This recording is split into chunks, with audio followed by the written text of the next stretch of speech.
Korean leader Kim Jong-un has arrived in Russia ahead of a summit with President Vladimir Putin.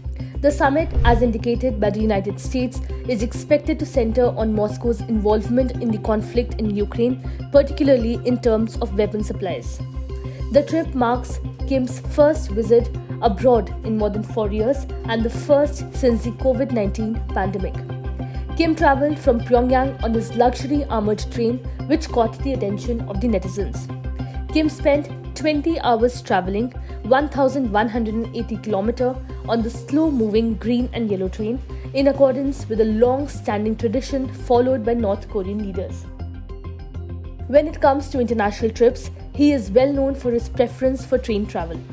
So, what is so special about Kim's armoured train?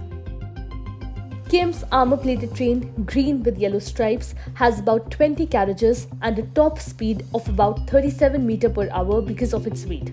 The mysterious dark green train, which has 90 carriages, also features tinted windows to obscure the identities of those on board the machine. It also has a restaurant that carries expensive French wine, and passengers could feast on live lobster and pork barbecue.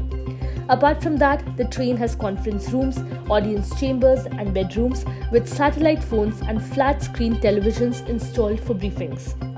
Kim Jong-un's grandfather, Kim Il-sung, was the one who started the tradition of long-distance travel via train after he started going on train trips to Vietnam and Eastern Europe.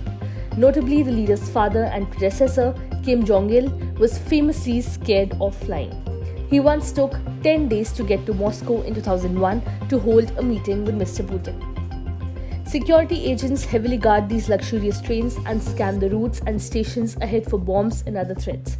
Kim Jong-un, the current leader of North Korea, has continued the family tradition and believes the armoured train provides more security and luxury than a flight. According to reports, he travelled around 4,500 kilometers through China in his train to reach Vietnam to meet President Donald Trump. The journey took 2.5 days. Russian military commander Konstantin Pulikovsky also talked of the train's opulence, boasting how it was possible to order any dish of Russian, Chinese, Korean, Japanese and French cuisine aboard the train.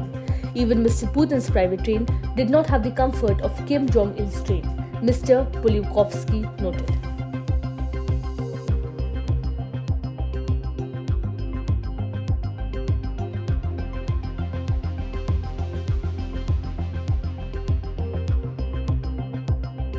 Subscribe to One India channel and never miss an update.